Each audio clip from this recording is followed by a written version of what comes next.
Yeah, Nathan, welcome to the podcast. I'm excited to get to chat today. Yeah, no, I'm excited to be here. It's definitely it's a topic that obviously drives a lot of what I do, obviously as a job. But Oh at the yeah, same time, what's fascinating still is that it's one of the most fearful things that people have. And so in some way, people think perhaps I've got this superhuman sort of strength. uh It's not the case at all. But people are very surprised to hear that actually. I was never born necessarily like I'm not really ever still. I'm not like this massive extrovert that you would assume every entertainer actually is. I right. am the ultimate introvert extrovert, coming from somebody who was bullied a lot as a child, was very much within myself. I didn't really Hmm. discover who I was and what I was capable of until a little bit later into my sort of mid-teen years, once I had discovered it was a spark, something that sparked off of me when I went on my very first cruise and saw cruise directors and cruise staff who were just so incredibly talented.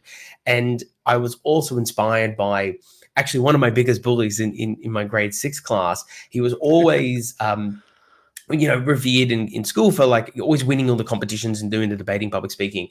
And Yeah. it's funny. I sort of leaned to my best friend Sebastian, who I've known for many, many years since we were 5 years of age, and we're still very good friends today. And I still don't let him down about this. I turned to him as I saw my bully sort of, up there again, people clapping and loving it. I'm like, whatever. And I said, I'm gonna do that one day, and I'm gonna be so much better than he is. And he kind of turned to me and went, "What, you?" As if, and then like turned around again. And I was like, "Okay," so, 12-year-old Sebastian. And Right. and then since then, it was just my drive to prove him wrong, to prove Hmm. myself that I could get up in front of crowds, and it's led to where I am today. So Nice. Yeah, that's funny that like it came from that bully, just being up there and being loud and like commanding the room. And you're like, one day I'm gonna be that. Not the bully part, but one day you're gonna be up there commanding. no, I And definitely didn't yeah. aspire to that. That's funny. Uh, but yeah, it's interesting that like you said that you weren't like born just extrovert.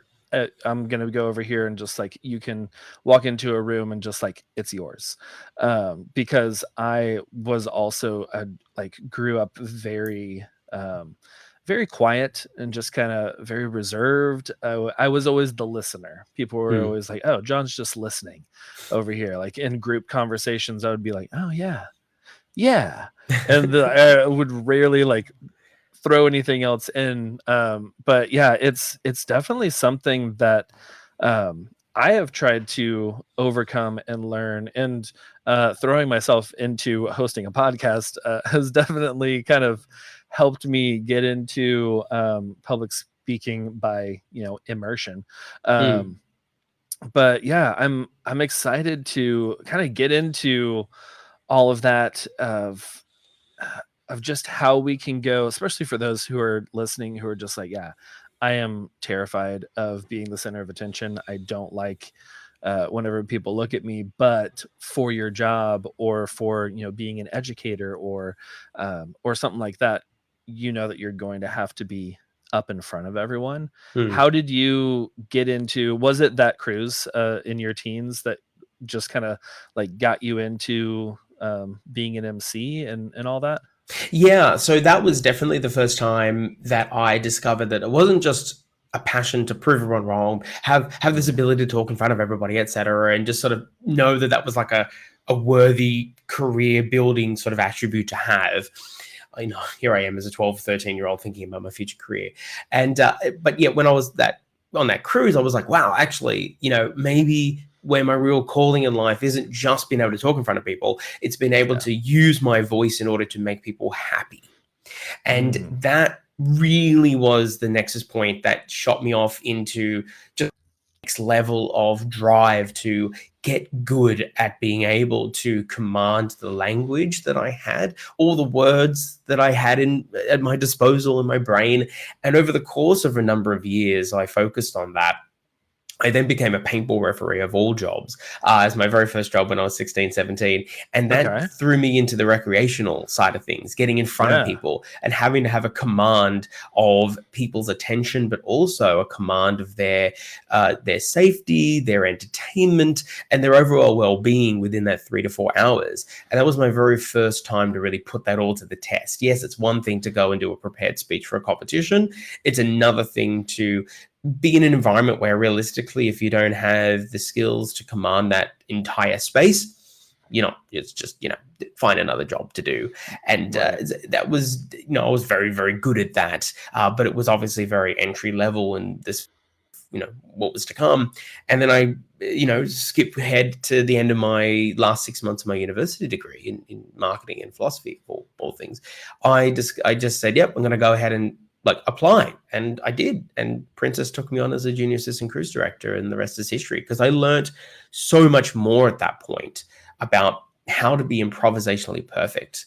Because it's one Mm. thing to be able to, I find, I might ruffle a couple of feathers here, but I always find, generally speaking, not always, there's never always, but Yes. generally speaking, the not the probably the least good at the job of being a crew staff slash live improvisational host are actors. Now, again, I apologize if I offend anybody in the audience, but the problem is this. They are, and I respect them immensely for this. I'm actually not really this great at, I can't remember long scripts like they could. There's a reason why I love the live stage, not the Yep. prepared TV or movie stage, right? Oh yeah. Because I respect them so much for being able to memorize all of that and have that command. But when you put them in front of an audience and say, right, forget all the prepared stuff. There is no like cut, do it again, do it from another angle, get coached on where you're looking and things like that. It is, you've only got that chance to do it. Yep. That totally throws off most people I used to work with, and then who I went on to train as a fleet supervisor for Princess. So it was tough working with those kind of people, because they actually have a real passion for entertainment. They see it within. They have this burning desire to make people happy, but they don't know how to translate that into what happens in the moment. So yeah, it's interesting seeing that, even though they have that ability to talk in front of people, that even still there's that next step of being able to know what to say, where particularly when you're not given a script, which of course for many of you listening, likely, as you said, as educated as educators, as people who are in professional corporate environments where you're meant to be giving presentations, having a piece of paper in front of you and going, hello everybody, my name is so and so, today, like, that's Right. not acceptable. Yeah. So that is the real trick, being able to understand what to come next. What do you need to say in order to be compelling? Yeah. And those are always the presenters that just like they draw me in immediately, because it's just like they're playing the crowd instead of instead of like you said, just reading the paper, just standing up there, like holding onto the podium, just For dear hello life, everyone. like Yeah. they're gonna Just white knuckling. Okay, I've got 30 minutes and I'm gonna read through all of my script. And and yeah, it's the like those kind of speeches, um those kind of presenters, those educators, those are the ones that for me I just tune out immediately. I can't follow them because Yeah. it's rehearsed. It's very much just like this is the same thing. They're literally just reading a script. And the Mm. ones that are playing off of everyone. I was recently at a conference last week actually, and there was a speaker there. She's also been on the podcast before, Layli Amadi. There you go. And she was like, you know what? I had a 45-minute presentation put together. But let's just like workshop this. And she just like started asking questions of the attendees in the audience and just having that conversation. I was like, this is what I like. This Yeah. is that improv of, yeah, audible, let's do something different. And that kind of thing, I know for a lot of people, myself included, I like structure. I like to have, if I know that I'm going to be out in front of someone, um especially if it's a large number of people, I want to have that outline. I want to have that structure that I can reference back and get back in line. Do you have like some tips for that more improvisational type of speaking rather than the line by line, verbatim off of Yeah, notes. absolutely. So I'm going to give you sort of a behind the curtain, sort of the Wizard of Oz kind of reveal moment. If any Nice. of you have ever been to an improv show, which I highly recommend if you have not already, go watch an They're the improv comedy best. show. Like they are amazing. I So think good. when I was in, when I was a period of time that I was living in Portland, Oregon temporarily, they have this, I think it's like around the country kind of thing. It's an institution. I can't quite remember, but their whole bit is in the audience, you're given a fly swatter and you're given a red or a blue one, and you can Okay. actually impact the whole show. I can't quite remember. I'm sure someone in the audience will be able to pick it out. Go watch these shows. Now, when you watch them, you first of all, just like I was when I was a kid, you're going to be in awe of the fact that, wow, how are they coming up with all this stuff like just like that? Yeah. The trick behind improv, which actually applies, and I apply this to literally everything that I do, formal presentations to the entertainment stuff that I do. They've always got there actually is a structure to it all. And it's about building a treasure chest, as I like to call it, in your mind over a course of time of related sort of networked ideas and phrases and catch-alls that sort of apply to each and everything that you're doing. This comes with practice, though. So it's not just immediately I say that and you go, oh, that makes sense, and off you go Right. and Yeah. make it happen. Yeah. It comes from being able to be very aware, self-aware and self-reflective, rewatching videos of you doing. I highly recommend filming yourself, by the way, and watching things that actually really worked and resonated and felt natural to you, and discarding things that felt a bit more forced and didn't quite work out or didn't hit the audience very well.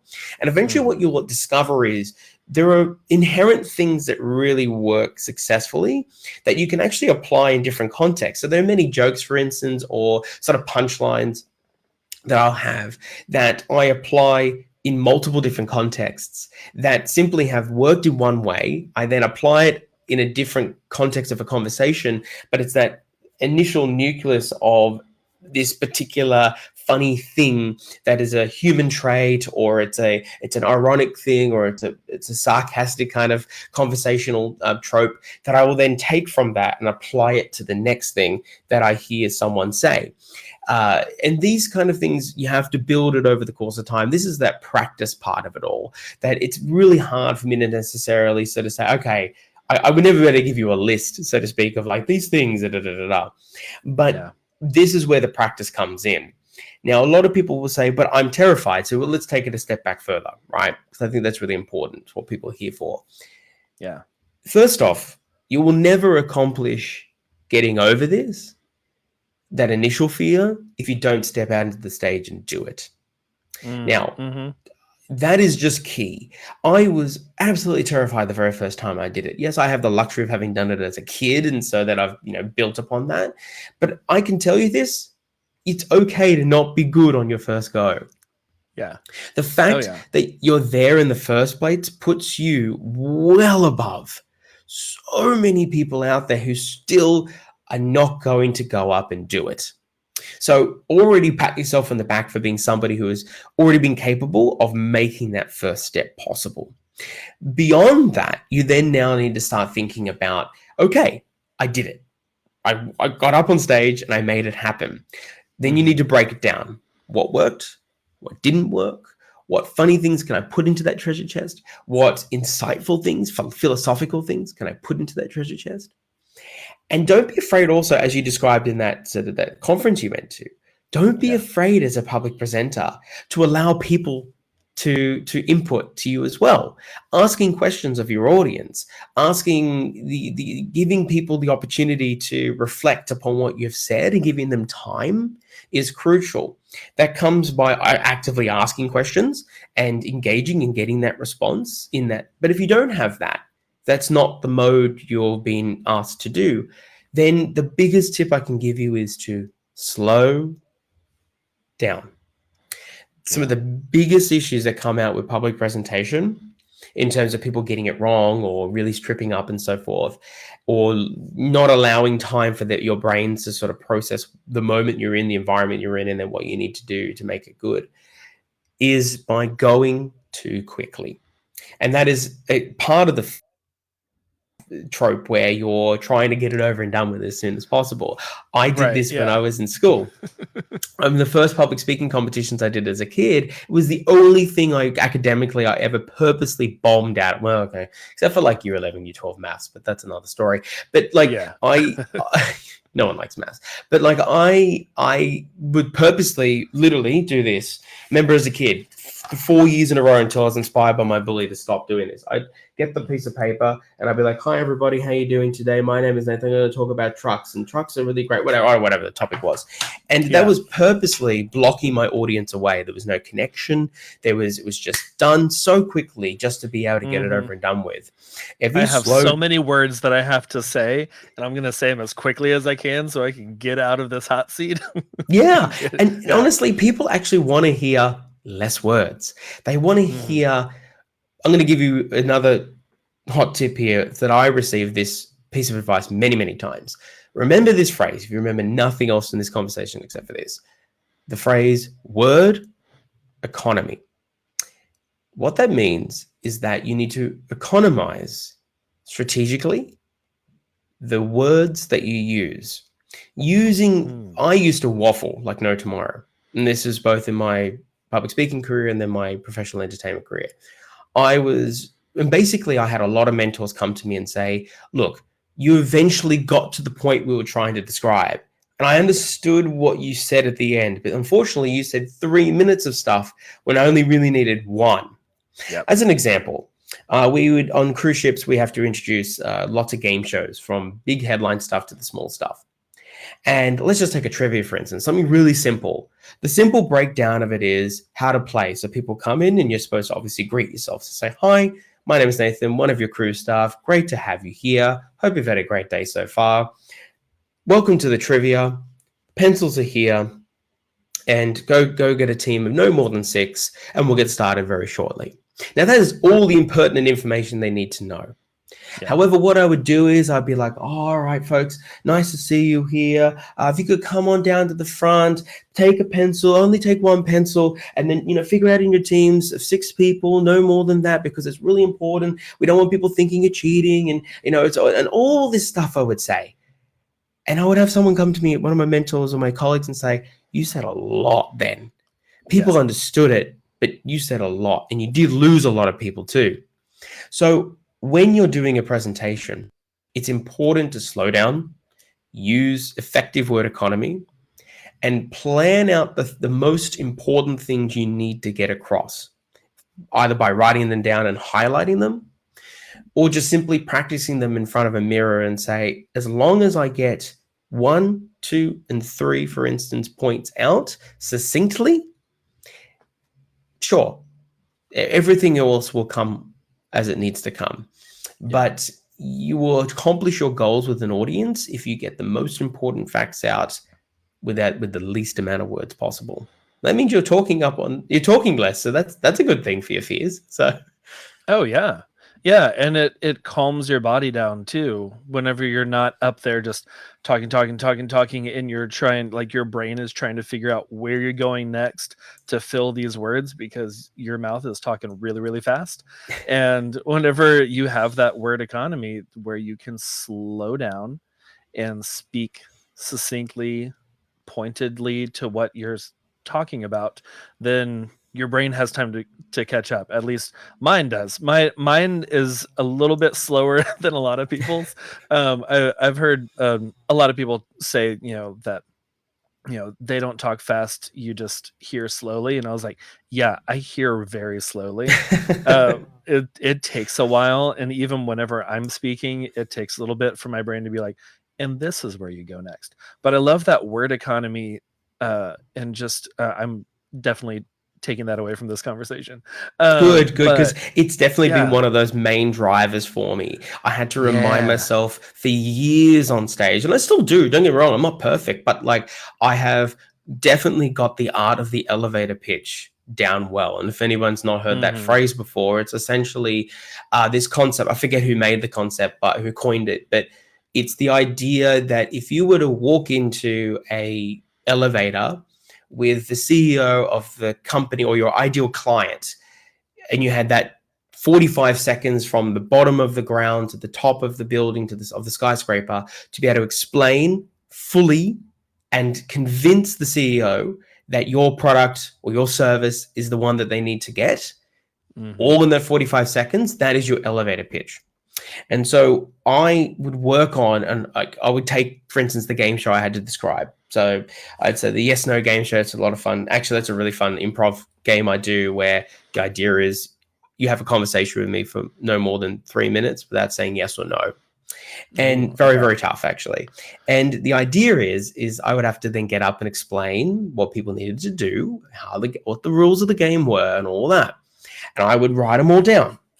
And I'd say, okay, I need to get these points out. And I would practice that over and over again.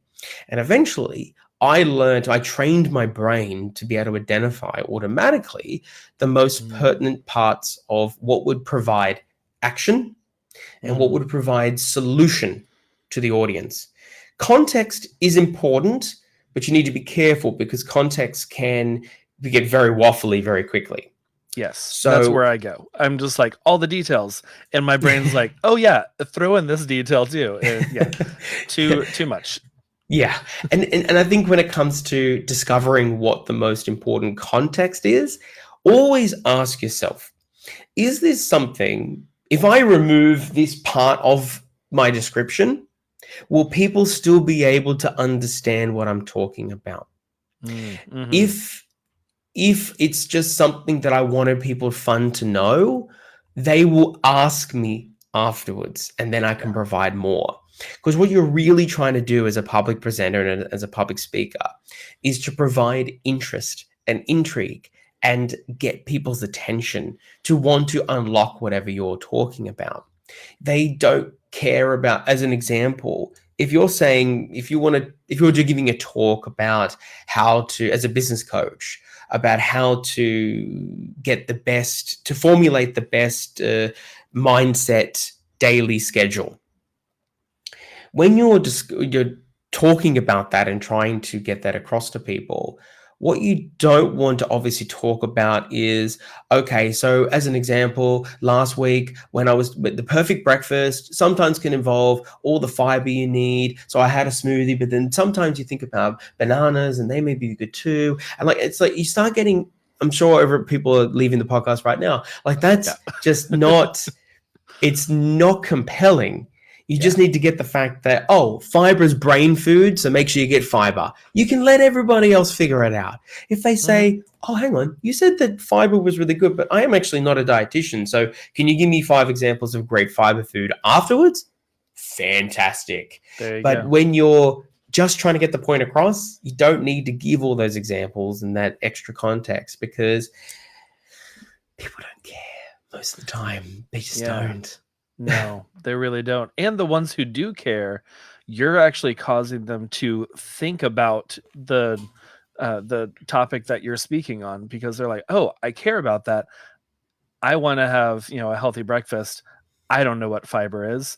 I see it on like cereal boxes or something, but I've got this question. I'm gonna raise my hand during Q&As or whatever. I'm gonna meet up with Nathan afterwards and ask about this, or just write down, I need to Google what fiber is and what I can do. So you're causing them to think by not giving all the different explanations and all the details that are just, going to overwhelm them and just overload the whole conversation.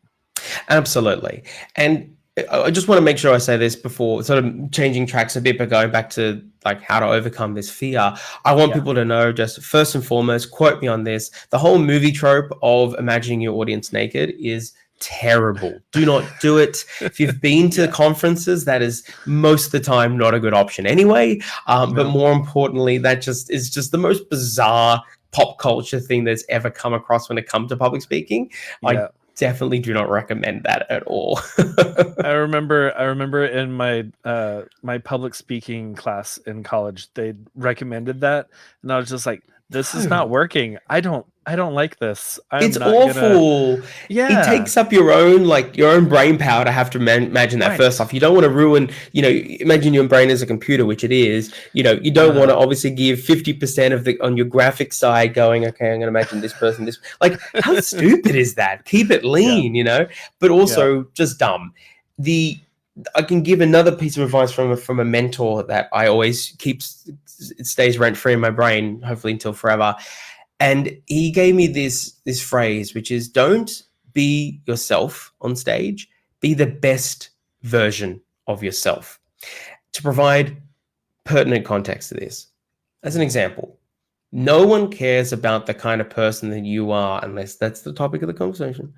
uh, how you are in the morning when you're brushing your teeth and you're slightly groggy and you're having your morning coffee. That's not the version that they're coming to the presentation for, to work for, to the conference for, or to the podcast for. They want the version of you that is the most compelling, the funnest, the most activated, and the most engaging.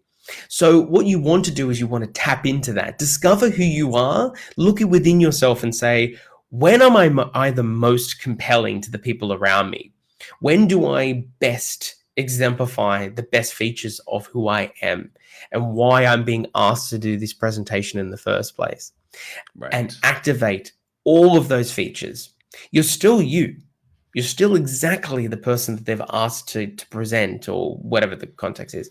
But Hmm. you are the best version of yourself, and you will thank yourself because people will just be more drawn to you by getting the best out of you. No one wants the worst, so be the best. Right. Simple. Yeah. Simple. Simple. Just be the Yeah. best. Honestly, keeping this so simple because it's so. I know I don't, and I try not to come across as nonchalant. I understand that I've been there. Like it's not just Right. something that, like, yes, you see those kids in school who are just great at drama or something. If I was in Yeah. front of the school, like, that was terrifying.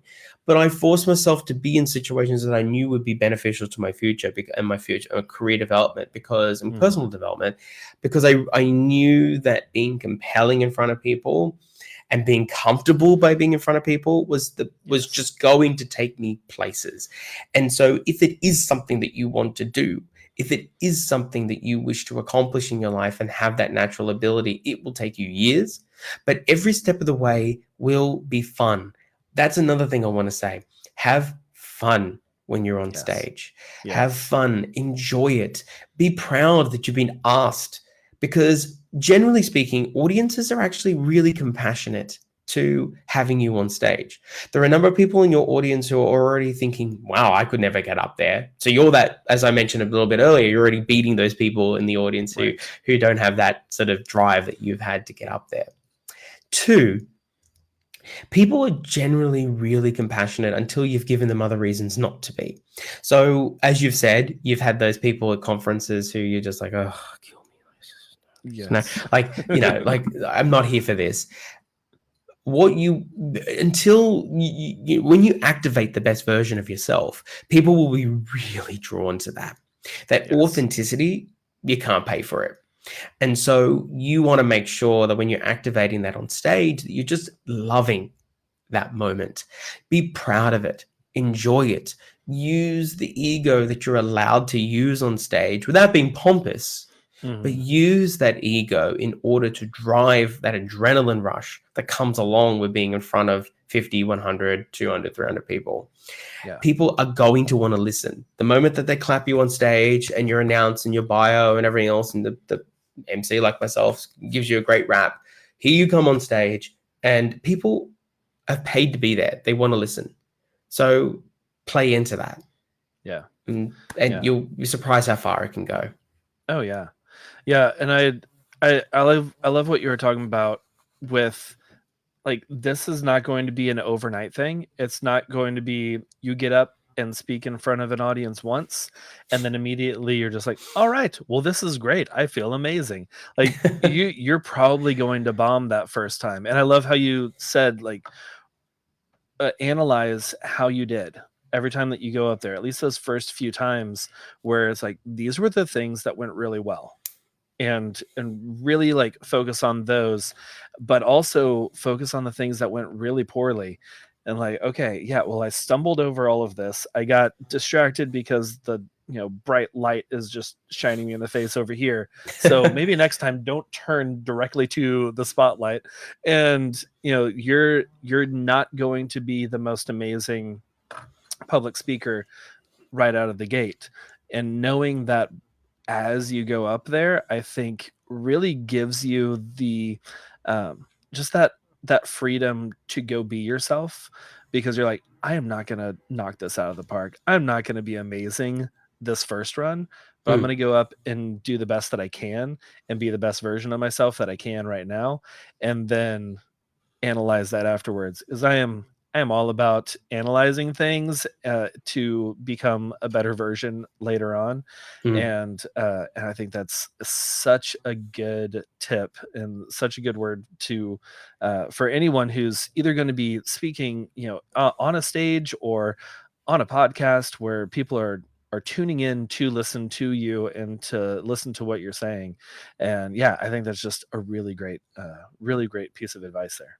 Yeah, it's okay to be nervous. It's okay to be Oh yeah. to have that. So because that nerves eventually turns into adrenaline. I remember that sort of click over feeling about a year and a half into my career on ships, where I felt like I certainly haven't done it all, and there are a couple of really big accomplishments I still want to be able to tick off my boxes as time come on. But I will tell you that every time I did something new, I would be nervous the first time I did it, but I would take that, I would sit in it for a second and go, okay, now time to just use that to drive me forward as an adrenaline rusher. Now, like, people ask me all the time at weddings and corporate events, "Oh, you nervous?" I go, "Nah, I'm actually really excited because I'm able to. I've have off the back of years of being able to use those nerves to be an adrenaline rush. You train your brain into going, this is exciting, as opposed to, I mean, okay, I don't think anybody who's ever, I certainly haven't, and I don't think I will be, I don't think anybody who's been skydiving, for instance, wasn't nervous the first time they looked down at the earth and went, I'm going to jump out of this because I'm 10,000 feet above the ground or whatever it is. Yeah. Like, I don't see anybody ever going, I wasn't nervous. And if they said they aren't, they're lying. Because it's not normal. It's not human to do something like that. It's not a normal thing you do in your day to day. First time you got behind the wheel as a 16-year-old and drove a vehicle on a public road, don't tell me you weren't nervous. But now, do you think about it? No, like you don't, generally speaking, if you've practiced enough and drive regularly enough, you don't think about it anymore.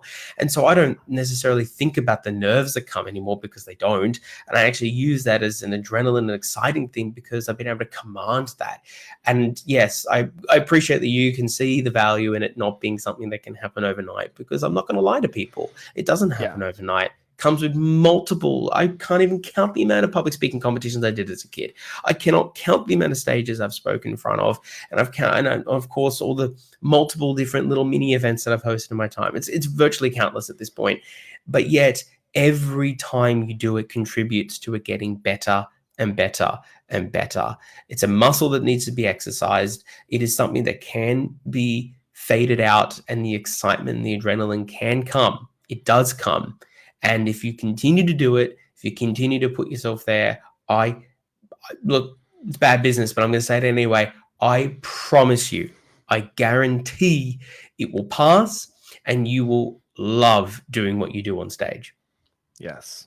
Yeah. I mean, it's just like anything that you do that scares you, or that there's that little bit of fear, or even just starting a new job or something. Like I remember when, because I'm a wedding photographer, when I first started photographing weddings, I was so nervous, and I was like, this is such a big day for them. Camera and shaking. What if I'm like, okay, what if I miss this moment? And I have all this lined out, and I was so nervous to go do something that I really genuinely loved. And now I get it's that switch, and it was probably about a year and a half, 2 years in, when that switched for me from that nervousness of, okay, I have a wedding this Saturday and I need to prepare for this and like get mentally there. And now I'm like, oh, I got a wedding this Saturday. This is going to be fun. I'm not worried about it anymore. I'm not nervous. There's still that pressure because it is a very important day, I need to photograph all of the moments, but I'm excited to go there, and I'm excited, just like you're excited to get up there and be the MC and like just command the room and all that. And yeah, I I think that that's really good mindset and a way of going into this, whether for wherever the listener is right now, uh, of knowing it's not going to be right away, but eventually those nerves will turn into excitement and Yeah. that adrenaline, and this is going to be something that you really really enjoy and look forward to every time that you get an opportunity. Yeah, and I genuinely welcome anybody who's listening to send me clips of them having done things, or send me sort of a little sort of self tape that they've done, or perhaps help with like a pep talk before it as well. Give me the brief and what you're meant to be doing and so forth. Or perhaps you're sort of midway through the journey and you feel like that clicking moment's coming. You're just not quite sure how to go over that hump yet. Whatever it may Hmm. be, I'm always open to. I want people to feel excited about the stage because, like I said at the very beginning, I've been there at that terror level. I've been there when I've exposed myself, metaphorically speaking, to audiences, and have really, really rawly put myself in front of people and realized that I actually survived at the at the end of it all. I didn't come, Right. I wasn't permanently maimed by it. No one, threw tomatoes at me. No one, Uh-huh. shouted at me and said, "Get off the stage," like they do in like movies and stuff. Like Yep. they appreciate that you are on a journey and you're doing something that they probably, in the 100 people in the audience, 90% of them probably never want to do at all, and only maybe 2% are in the audience who actually know that they're probably somewhere on the level with you on a journey themselves. So be proud that you are on that journey. Be proud that you're wanting to take the first step, the 10th step, 100th step, whatever you are in the process, and just look forward to when you get excited by it, just like you and I are now in what we do, because we Yeah. do it best. We know we're good at what we do. And yes, there is still always going to be the pressure. You're only as good as your last gig. Not going to lie. It's true. People say it all the time. It's true. Uh-huh. But you know that you'll have all the tools necessary to accomplish it. And that's all that matters. Yeah. Yeah. Oh, Nathan, I love it. Okay. This was such a good conversation. I definitely walked away with a few really great things, especially the word economy thing. I really need to take that to heart. I babble so much and just like go on these rants and tangents and everything. So yes, word economy, that is my takeaway for sure. But yeah, Nathan, thank you so much for coming on the show and really Of talking course. to us today. Before we wrap up, Yeah. and we tell everyone where they can find you and follow along and send you those videos. Well, there's a part of the show that I like to do where we talk about what we're loving this week. Just Mhm. something fun, could be a TV show, movie, a book, really anything. What is it that you're loving this week? Ooh, what am I loving this week? Well, I'm getting a chance to get dive. I'm trying to devote a little bit more time to video games because I am an avid gamer. I just don't get to play as Nice. much. So I'm diving through some Game Pass games at the moment, which is really fun. Um, oh gee. Yeah, I've got 4 weddings coming up this weekend, so it's my like most intensive weekend ever. Particularly Wow. because like it's a lot. So Yeah. I like as soon as I get off this call, like I'm actually now in the final stages of planning my movements and what I'm wearing for the weekend and so forth. So that's all very exciting. And I'm sort of on this new track at the moment because it sounds like I'm talking about work, but actually, of course, like as we've discussed, I'm really excited about what I do and all Exactly. that. Yeah. Next week, I've actually been invited to speak to some university event students, so event management students. And what I Okay. love is being able to give back to the new generation of event planners, managers, and Yes. professionals like myself, who hopefully I'll be able to inspire them to understand how to elevate events. So it's a mix of fun and sort of work pleasure, I guess, at the same time. Just Yeah. having the ability to get in front of an audience and have some inspire some people, but also get some downtime. I'm currently playing a game called uh, Immortals: Phoenix Rising, which is it's not bad. It's a good little Okay. open world RPG. So I'm I having a was good gonna time with it. say I was gonna say I've heard of that one, and I was gonna ask if it was open world, because Yeah. that's I've been I don't make time to play much anymore, but I got like the original Skyrim years and years ago, and it was just that open world, and I was like, this is very different than like the Tony Hawk type skateboarding games and stuff that I played growing up, or Super Mario or something. Yeah. And it's a very different type of video game where you don't have to go anywhere. Yeah. It's like you're just in a different world, literally. It is really good And to just yeah, be able to switch off with those kind of games too. In a way, your brain's able to think on a different level. And I do enjoy yeah, being able to. I don't think about work much when I am playing, which can yeah, be good and bad. But in terms of if I play too much, but no, right. it's great to be able to switch off, because you really need that too. Particularly when I'm in front of so many audiences, I will come home sometimes and be like, I have talked a lot. I'm sure by next Monday, I will not want to. Mm. I don't want phone calls. I don't want nothing like that, because Nope. it's been a lot of me being brought out to the world, and I just need to be able to discover that, sort of bring it back, snap it back a little Yeah, bit. That's yeah. also why I'm loving having a cat. My cat's just sort of, you can't see him, but he's down there. He's in Nice. his little bed down there. I've got underneath the other desk. His name's Sunny. He's a 6-year-old cat, and he's the most vocal thing in the world. I'm feeling like he needs to be my second co-host out in the world, Yes. because he is just. I have little conversations with him, and so playing with him, playing games, and of course, just getting excited to elevate my career in more academic and inspiring ways is. Yeah, just sort of where my world's at right now. Nice. That's exciting. I love that.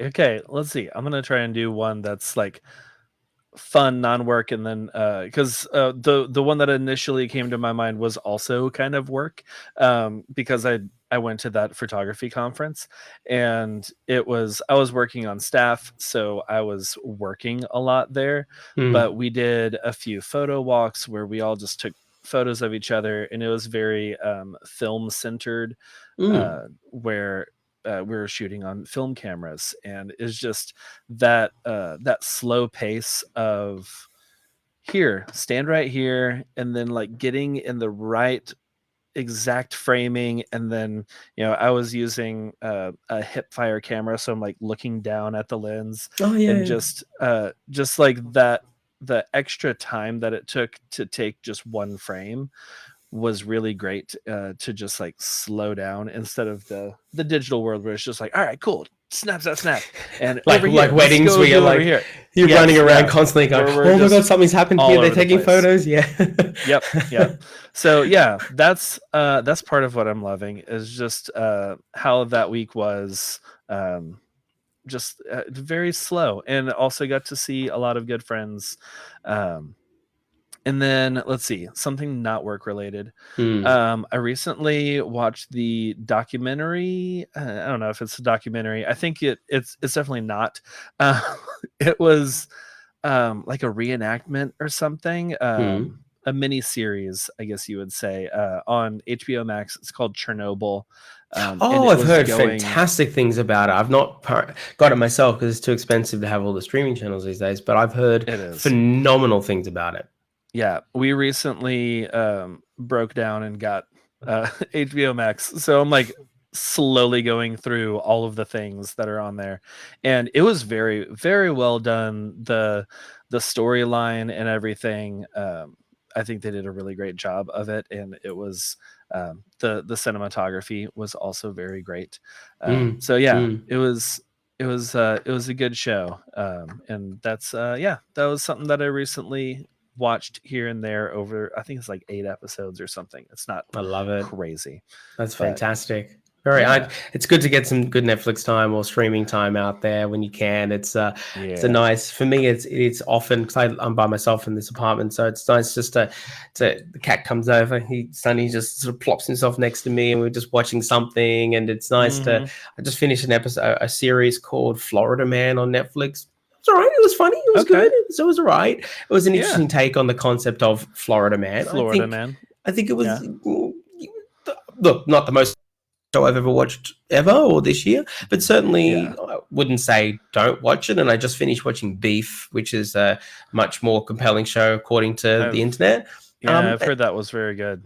I enjoyed it. I think the one thing I would recommend to people is that I personally felt like the last two episodes were the most drawing for me. They really hit the hardest. Whereas I probably think if they cut out two episodes, they probably it would have been a much more punchier season, I think. But that, I mean, look, I'm not a film critic. I'm a MC, so I will stay in my lane. So.